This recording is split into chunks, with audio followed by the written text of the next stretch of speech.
Perfectionism is a plague that's existed since the dawn of time, a parasite that constipates creativity, an infection that paralyzes great ideas and sentences them to die along with its host's hopes and dreams.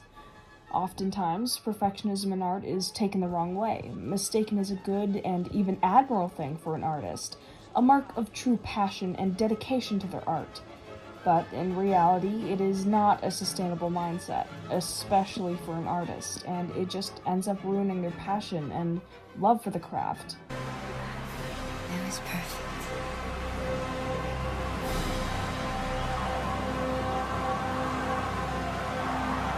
Apparently, I had the genius idea of documenting myself making a painting so I could broadcast my struggle and compare it to some infamous cases of perfectionism, but also just to see how much I've grown and if I've really grown as much as I think. And so it begins. I've spent a rather unfortunate amount of time trying to decide if I'm going to do this painting on paper or on canvas. I think my mindset in this moment is really important to acknowledge because right now I feel if I choose the wrong one that the whole project will go to shit, which it won't. It's silly, it's ridiculous, that's not the case. My solution to this dilemma, you ask? Leave the choice up to fate.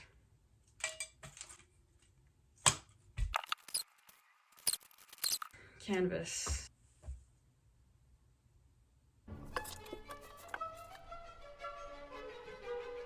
Wow, I hate this a lot more than I thought I would.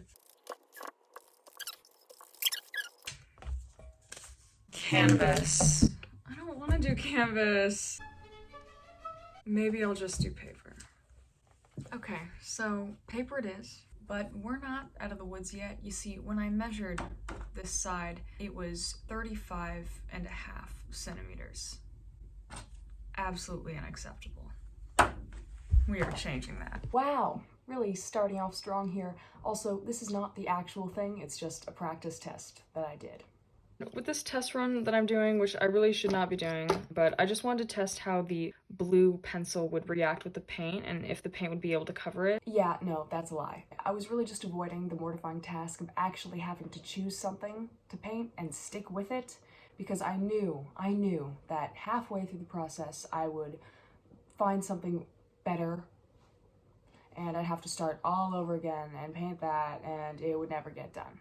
You'll notice I haven't used any real cases of perfectionism yet, and that is because this is where most cases of perfectionism kill their host silently and leave their ideas to rot in the back of their minds. And sometimes, in this way, the matron of perfectionism is a merciful killer.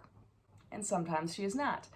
Because you will soon discover, just as I did, that not starting at all is just as bad as never finishing. And no one's learned that lesson harder than this guy. I'm 100% pure ham, you see, Richard. And be thankful I'm telling you this now, so you won't end up like Canadian animator Richard Williams, who took 30 years and dying to realize, maybe scrapping an entire scene my team spent months animating just to change a few colors is a little silly. God damn it. His battle with perfectionism was so catastrophic, it got its own documentary. While watching this documentary, I actually found myself relating to him in a lot of ways. Like how he really uses his art to express his truth. Zigzag is an absolute bastard. He's based on a combination of two people that I actually hate. I also personally relate to how delusional he was in relation to his film project deadlines. I'm sorry, Mr. Whitebread. It's a full-scale thing, and it has to be, just to distribute the thief. He's got to make $50 million just to break even. It has to be a hit. It would take 2 years, wouldn't it? I wonder if it would be suicide to start it before we got the money. Just to start it. And start he did! So did I! For real this time. This is the real one. Drawn a bunch of lines. Cool stuff. But finish, he will not. He is very dead. Yeah. But on a real note, the case of the thief and the cobbler is genuinely just such a sad and frustrating one, and it really goes to show how even the most accomplished artists in their field are still susceptible to perfectionism. And accomplished he was. Richard Williams was the head of a successful animation company that did animations for commercials as well as film and TV, most notably Roger Rabbit and Pink Panther. But all of it was for the sake of his one true passion project. Those good people are in my place, and they trust me only because they know that the money isn't going on my yacht.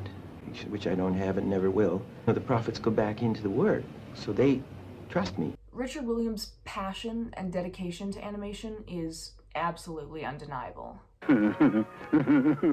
It's not a bunch of mechanical drawings, otherwise anybody could do it. It's the way one drawing dovetails into another. That's the skill. And then you pump personality into it. I mean, we're animating people who react like people. If you're going to animate a kiss, it's a pretty hard thing to do. You have to do it with great skill and feel. That's what the hell I've been learning for 30 years. If it isn't feel and getting in there. It's really nice to see he had passion for this one project after 30 years. I'm 30 minutes in and I am so over this. I measured and remeasured and unmeasured where to put the design on the grid. I even resorted to math. Math. That's how much I cared about this thing, for literally no reason. I would just like to take a moment to acknowledge that I could erase this, and I really want to, but I'm not going to. And as I moved on to the numbering process, oh boy, if I had $1 for every time I wrote a number too big and erased it, I'd be in the Bahamas right now. I was so careful, so I wouldn't have to redo anything. I redid everything. Well, not everything, like half of it, but still. The shape of the pill and the color just didn't sit right with me, so I redid it. Anyway, back to Richard.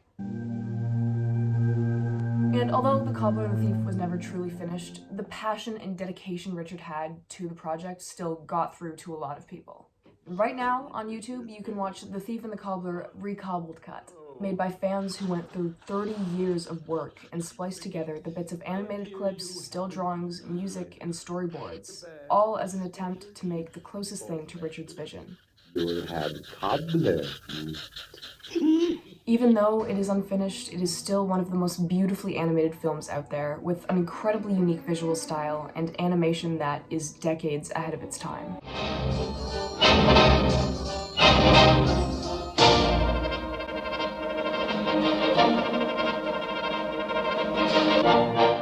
And knowing Richard's story, it's really a bittersweet watch, just knowing how dedicated he was to the quality of his craft and knowing that it was that same dedication that led to his downfall. And while passion is essential for art, and one of the reasons he was successful in the first place, it is possible to care too much. When you work on one little thing ad nauseum, it quickly becomes counterproductive. And that is something both Richard and I are about to learn.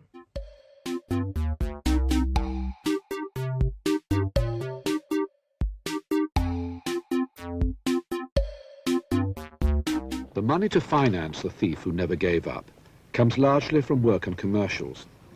But the pursuit of excellence has sometimes led Richard Williams to spend more on the making of a commercial than he receives as a fee. That same passion that drove him to success also drove the people around him crazy. He was known to be overly critical of his team's work and fire animators just as quickly as he hired them. No, damn it. Well, it's the basket in between. You see how far apart? I've got 1, 2, 3 many fewer ribs. And like I mentioned before, he would have full scenes redone just to change a few colors. 4 ribs, 3. When you go back to mine, it's 4. He would also extend scenes just because they were visually appealing, even though they added no real narrative value. And speaking of narrative value, the plot, script, and storyboards for the film were changed constantly during production as Richard saw new opportunities to put more elaborate sequences in.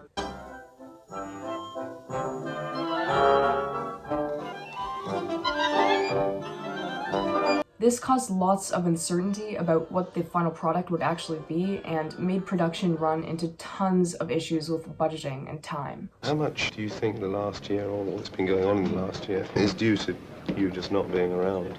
The irony is that I have been around the last year, but I've been in my room, working. I wasn't watching all the production elements at all. I was hoping everything would fix itself. Well, that makes two of us, buddy. I'd say about 95% of the time I spent on this project was correcting all these tiny little imperfections. Much like how Richard was so busy focusing on all these small details and adding random extra scenes in between, he lost sight of what The Cobbler and the Thief was as a whole, or at least what it should have been. If only co-creator of Rick and Morty Dan Harmon were around to guide Richard in the right direction. I finished my draft now. Now I can go back and change the tea and all this stuff. This whole scene's gonna get cut or changed so dramatically. All of my thought about what kind of tea it should be and how the wizard steals it, all of that time is just gonna be wasted, basically. Dan Harmon is a recovered perfectionist, the after photo from Perfectionists Anonymous, if you will. And thank God for that, because he is a fantastic storyteller who has mastered his perfectionism and used it to create perfectly well-rounded stories. And again, the more I watched his interviews, the more I really felt myself relating to him. Do you care too much? Yeah. Too much to be broke. And of course, similarities between him and Richard. Dan Harmon is a creator. A comedian. Kind of a genius. He's probably the first person to say he's self-destructive. I think Dan would describe himself as a human hand grenade who has a predilection for pulling his own pin out. Is that right? But Dan Harmon wasn't always the beautifully sober man you see today, because he too once had a life that was ruled by perfectionism. Much like Richard Williams, his dedication to his craft messed up his deadlines, his crew, and left him severely overworked. I was at my office at 3 a.m. with a glass of booze in one hand and a dry erase marker in the other, and an empty office, literally crying as I broke a story. That was caring too much. Both passionate, both extremely talented, and both caught up in the myth of perfection, but what is it that sets Dan Harmon's success apart from Richard Williams' failure? Well, the first thing I think is Dan's self-awareness. Whenever he talks about his creative process, he never fails to mention his past mistakes. Not only does his awareness allow him to identify the issues in his process, it allows him to consciously change his mindset to prime a more productive creative process. I've made a very conscious and rewarded effort to go home at 5 p.m. I'm not going to hang out there and argue about how this could be perfect. And as he's gained this awareness over the counteractive pipe dream that is perfection in art, I think it's also helped him a lot to improve his craft. And although perfectionism in the art industry can be a death sentence, literally, as we've learned, I'd argue that Dan's battle with perfectionism has actually made him a better writer. He's had to work backwards from focusing on little things to the bigger picture, and unlearning these perfectionist habits has forced Dan to be intimately familiar with storytelling and structure. And also being aware of when to step back by knowing what parts of storytelling really matter, so he doesn't get caught up on little things as much. And lucky for us, Dan's struggle with perfectionism has also made him a great giver of advice. Prove that you suck, because you're worried about that.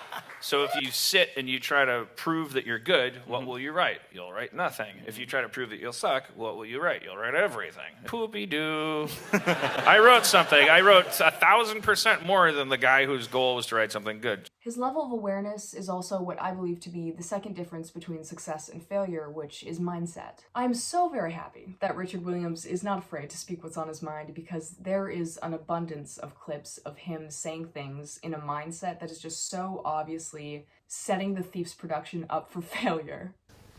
Blockbuster, it's a blockbuster film. It's got to be done like Star Wars. That's what it is. And that, of course, is why it's taken us so long. It's the mammoth ego trip of Dick Williams. No wonder it took you so long. This man wanted his first real film to be talked about in the same breath as Star Wars. Star Wars. One of the most influential franchises of all time. A franchise that pioneered digital effects in filmmaking and revolutionized the entertainment industry forever. Yeah, The Thief and the Cobbler is not what took 30 years and dying to try and make. It was The Thief and the Cobbler, the movie that's just under Star Wars and IMDb's best movies of all time list. That notion, that idea, that comparison, that is what weighed him down. That is what took so long. Mindset is what stood in between The Thief and the Cobbler blockbuster from mammoth ego trip of Dick Williams, in brackets, The Thief and the Cobbler. And I thought it was absolutely hilarious. So I worked like hell. I don't know. I mean, a lot of my friends are saying, oh, he'll never finish that scene. And it went on for years. And he just used it to keep him sane. We fought for it. And anyway, I took it because I was the boss. And while he does advertising, that's not how it's done. $3 million we put into The Thief. So what happened to my idea? That's a hell of a hobby. I said, oh, no. I suddenly saw I'd taken a trip. I can't wait to finish it. I wish it was finished now. Okay, I'm done insulting Richard. Now, unfortunately, it is time for me to reflect on my own issues. Reflecting back on all of this, I'm starting to think that my biggest obstacle is my fear of creating something stupid or bad, and that it makes me hesitant to create it all, because I have so many ideas and so many real inspirations, but the thought of not being able to have it done correctly or have my thoughts and ideas translated perfectly so that people can understand where I'm coming from, it scares me. I don't like it. I want to be, it's so corny, but like I want to be understood, and I want to share the things in my head to other people's heads. That's the whole art thing. I think one of the biggest reasons that like contributes to my perfectionism is just feeling like I always have the need to prove something, which I think it's a good trait. I think like being determined and wanting to do something and having goals, but so much so that it's like extremely overwhelming, like it becomes counterproductive. And that sort of goes into the next thing I realized, which is I can't satisfy my insecurities by being perfect. The only thing perfectionism satiates is your ego. When you are working ad nauseum on tiny details, stuff that literally does not matter, you are only serving your own feelings, which is doing nothing for your craft, doing nothing for the art. It's not helping you progress. It is just holding you back. You are under, I'm saying you, I mean me. I'm talking about me. I'm being held back by my own feelings of wanting to do good. I used to go into art with the mindset of either I have this great big idea, but I don't yet have the skills to complete it to this insane, ridiculous standard that I've created for myself, so I'm just not gonna do it at all. Or this next art thing is gonna be the best thing I've ever made and I'm gonna spend years on it. And the thing with these mindsets is they both falsely conclude that the avoidance of making bad art will make good art, which is not true at all. The reality is the avoidance of making bad art is the avoidance of making art at all. You cannot make something good without having a massive trail of destruction behind you. It just does not work like that. I think I can kind of sum this up by saying I cannot make art by trying to be perfect, and I cannot be perfect by making perfect art. And I think that's why Dan Harmon's advice had such a big impact on me. It made me really realize that I just need to create for the sake of creating and enjoy the process of honing my craft. I need to fail and fail and fail and fail again and become comfortable with failing, because then and only then will I be able to make something big and great and beautiful after having all of that experience and that trail of destruction behind me. Now that my mindset has changed, I found myself really viewing my art differently. Instead of just finite little things that are contained in themselves, my past paintings and drawings are really just steps to create the next thing and the next thing and the next thing. And focusing so much on one little thing, on one little art piece, it's so counterproductive, because I need to be using these times, these years, as practice. All the paintings I've made, I've just held the final products with such delicacy, and the whole time I was making it, I was just thinking about the end product and not being able to enjoy the process because I was so concerned that it would not be perfect and it would not be exactly how I imagined it. It was really just the end result that I was working for, which is not a horrible thing when it comes to art, but I think it's a horrible thing when it comes to my art because it just constricts me so much. And I feel like it makes me just hate the process because I'm just thinking about what the end result will be, when I just really need to be enjoying the process and thinking of how it can benefit me in my future endeavors instead of just being so stuck on the end product. The idea of working so hard on something just for the process and then completely destroying at the end, there's really something beautiful about that. And I feel like there's so much I can learn from that mindset. And so I thought I should test myself one last time.